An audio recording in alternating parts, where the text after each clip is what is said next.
बग्गा साहब का भी किया जाए स्वागत, अंतर्राष्ट्रीय बातों के हमारे जाने माने विशेषज्ञ। और आइए बग्गा साहब से जानते हैं हाइस पर हाइस जो बना रहे हैं अमेरिकी बाजार, उसका क्या मतलब है। और आज भारतीय बाजारों ने भी नया रिकॉर्ड बनाया है। बग्गा साहब, सबसे पहले तो आपको 4-5 बधाइयाँ एक साथ देनी है sir. Are you ready to accept it sir?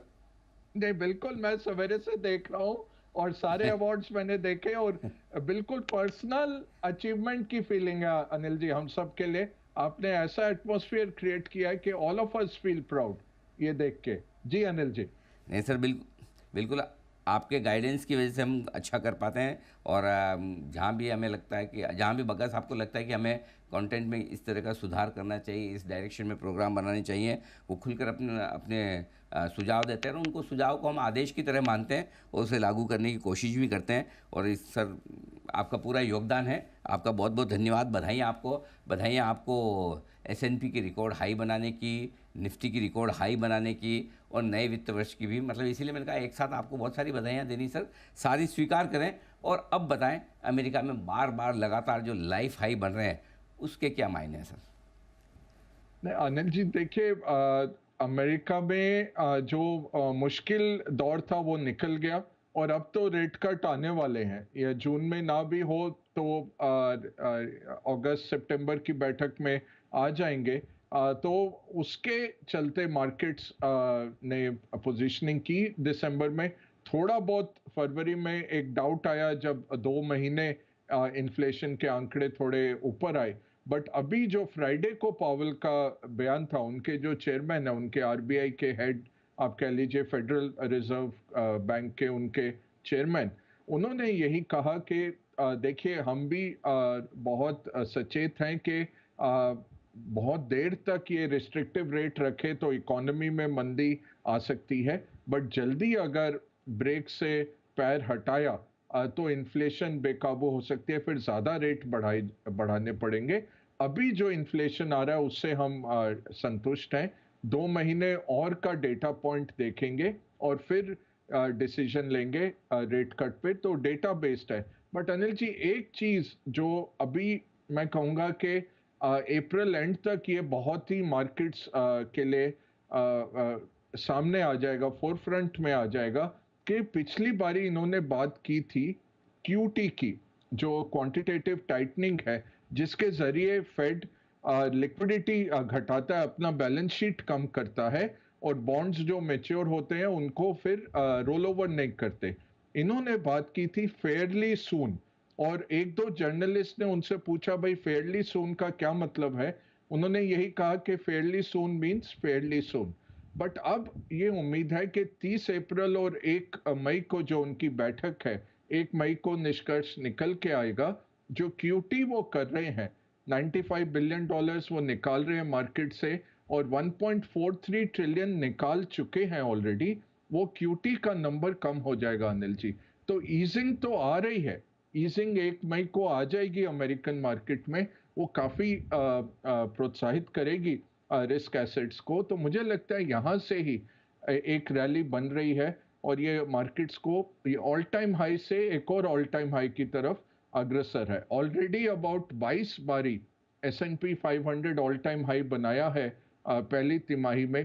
Multiple year का फर्स्ट क्वार्टर का जो परफॉर्मेंस है डाउ का 2011 के बाद का है, S&P 500 2019 में इतना दिया था। और उनको 2019 का लेसन याद है कि जब ज्यादा तेज क्यूटी कर दी थी, लिक्विडिटी निकली। और अनिल जी, आपका बहुत सालों पहले का कोट है, मार्केट्स के लिए लिक्विडिटी ऑक्सीजन होती है। तो ऑक्सीजन निकली तो मार्केट्स गिरे थे। ऑलरेडी वो एड्रेस कर रहे हैं। पिछले मार्च की बैठक में उन्होंने कहा क्यूटी पे हम अंकुश लगाएंगे और उसको गिराएंगे। यही कहा, वो टाइमिंग नहीं देना चाह रहे थे तो फेयरली सून कह के निकल गए। बट मार्केट का जो एस्टिमेट है कि 1 मई को ही क्यूटी में एक रिलैक्सेशन आ सकती है। एक बार बग्गा साहब से गोल्ड पर बात करनी है। बग्गा साहब, इक्विटी मार्केट्स तो जबरदस्त मोमेंटम में है ही, नए रिकॉर्ड्स हमें आते हुए दिख रहे हैं, बट साथ ही गोल्ड की भी अपनी ही बढ़िया चाल बनी हुई है। इनफैक्ट 10% आपके लिए S&P 500 ऊपर गया है पिछली तिमाही में, उतना ही गेन हमने गोल्ड में भी आते हुए देखा है। तो मैच कर रहा है बाजार के एक्शन को। जरा ये बताइए, मार्केट्स और सोना दोनों साथ में ऊपर कैसे जा रहे हैं? वो ज़्यादातर ये रेट कट का ही एक्सपेक्टेशन है दीप। तो एक तो गोल्ड का डिमांड है। तो जो ट्रेडिशनल कंज्यूमर्स हैं गोल्ड के वो खरीद रहे हैं। सेंट्रल बैंक्स पिछली बारी बंसल जी ने हाईलाइट भी किया था। तो रशियन सेंट्रल बैंक हो, चाइनीज़ हो, ये तो बहुत बड़े उपभोक्ता हैं। और एफएक्स रिजर्व्स में रशिया के पास ज़्यादा अब विकल्प नहीं है। जो उनका सरप्लस आ रहा है तेल बेच के पूरी दुनिया को डॉलर या यूरो या येन में रख नहीं सकते, स्विट्ज़रलैंड में भी नहीं रख सकते। तो ज़्यादातर वो चाइनीज़ करेंसी में रख रहे हैं या सोने में रख रहे हैं। तो एक ये वर्चुअस सर्कल बन रहा है सोने का। और मूलभूत बात यही है कि रेट कट अमेरिका में आता है, यील्ड्स कम होते हैं, तो नॉन यील्डिंग एसेट जो है सोने जैसा वो बेहतरीन प्रदर्शन करता है। और वही हमें दिख रहा है। यहाँ से आगे भी हमें सोना आउट परफॉर्म करते दिखता है, क्योंकि डिमांड सप्लाई के तौर पे भी ज़्यादा डिमांड है। सप्लाई इतनी आती नहीं बाजार में, क्योंकि रशिया जितना खोद रहे हैं, जितना माइनिंग कर रहे हैं, वो अपने रिजर्व्स में उसका इजाफा कर रहे हैं। उसको वो ऑफर नहीं कर रहे मार्केट के अंदर। तो ओवरऑल डिमांड काफ़ी सुदृढ़ है। और लोग कई ऐसे भी इन्वेस्टर्स हैं जो ऑल टाइम हाई मार्केट्स में सोचते हैं थोड़ा एलोकेशन स्टॉक बेच के सोने में लगा ले। तो थोड़ा इन्वेस्टमेंट डिमांड भी आ रहा है। स्पेक्युलेटिव पोजीशंस बहुत लॉन्ग हैं। तो ग्लोबल हेज फंड्स जो रहते हैं काफ़ी फ्रॉथी वे में लॉन्ग हैं सोने पे, क्योंकि डॉलर कम होगा, रेट कट होगा अमेरिका में, सेंट्रल बैंक्स और ट्रेडिशनल कंज्यूमर्स की बाइंग काफ़ी सुदृढ़ है। ये सब देख के कैटलिस्ट देख के हेज फंड्स का जो पोजीशनिंग है वो लॉन्ग गोल्ड है। और एचएनआई पोर्टफोलियोज में भी 5 से 10% सोना अभी रेकमेंड किया जा रहा है काफ़ी स्ट्रांगली, क्योंकि इस साल उम्मीद है सोना और आगे बढ़ेगा। बग्गा साहब से एक इंटरेस्टिंग चीज़ पर बात करनी है। बग्गा साहब, 90 साल हो गए हैं आरबीआई के। कुछ ही देर में इवेंट भी शुरू होने वाला है। पीएम है, फाइनेंस मिनिस्टर हैं, आरबीआई गवर्नर साहब तो होंगे, और साथ ही फिर हफ्ते के एंड में आरबीआई पॉलिसी भी है। तो पावल साहब से तो हमने आउटलुक समझ लिया। हमारे शक्तिकांता दास साहब क्या करने वाले हैं सर आने वाले समय में, ज़रा इसके बारे में एक हिंट दीजिए। जी बहुत बढ़िया, बहुत बढ़िया। दीप देखें तो कुछ होगा नहीं चेंज। जीडीपी का आंकड़ा थोड़ा बढ़ाया जाएगा।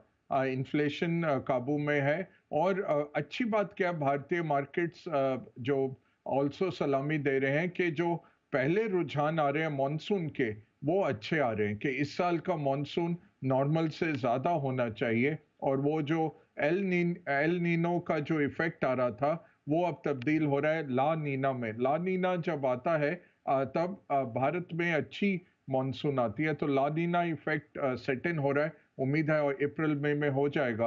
तो आरबीआई की पॉलिसी से यही उम्मीद है कि स्टेटस को रहेगा। कहेंगे कि हम देख रहे हैं खाद्य पदार्थों की कीमतें किस तरह से बढ़ती हैं, वो देखना पड़ेगा। और उसके चलते हम फिर रेट कट आगे देखेंगे। बट अभी हम रिस्ट्रिक्टिव रहेंगे। अच्छी बात क्या है दी, पिछली पॉलिसी से लेकर साल के अंत तक 31 मार्च तक लिक्विडिटी आरबीआई ने बहुत अच्छी मार्केट के अंदर संतुलन में रखी। तो मार्केट बैलेंस होके लगभग 40,000 50,000 करोड़ का ही डेफिसिट रह गया था। तो बहुत उम्दा उन्होंने मैनेजमेंट की। एफएक्स रिजर्व्स में इजाफा करी जा रहे हैं। वो बहुत तेजी से हमने देखा एफएक्स रिजर्व्स बढ़े। और जून में दीप एक बड़ी बात होने वाली है कि जेपी मॉर्गन बॉन्ड इंडेक्स में जब हम आते हैं तो लगभग 2 से 4 बिलियन डॉलर बॉन्ड मार्केट में हमारे हर महीने आना शुरू कर देंगे। तो आरबीआई के लिए इशू रहेगा कि रुपये को बहुत ज़्यादा स्ट्रांग होने से कैसे बचाया जाए और एक्सपोर्ट्स को कॉम्पिटिटिव रखा जाए। वो ज़्यादा इशू रहेगा। और उसमें फिर रेट कट करने की गुंजाइश बढ़ जाती है। मुझे लगता है अगस्त से अक्टूबर हमारा पहला रेट कट आएगा और सब दारोमदार रहेगा फेड क्या कहते हैं। तो स्टेटस को पॉलिसी रिस्ट्रिक्टिव रहेंगे। लिक्विडिटी अच्छी की है। जीडीपी थोड़ा सा बढ़ाएंगे क्योंकि बहुत दमदार नंबर आ रहे हैं जनवरी और मार्च के 8% वित्त मंत्रालय ने भी कहा है। और इन्फ्लेशन काबू में रहेगा। उस पे कहेंगे कि अच्छी बात चल रही है और इकोनॉमी सुदृढ़ है, इसलिए जल्दी रेट कट करने की भी ज़रूरत नहीं है। जो फेड की मंशा है, वही आरबीआई की भी मंशा रहेगी, दीप।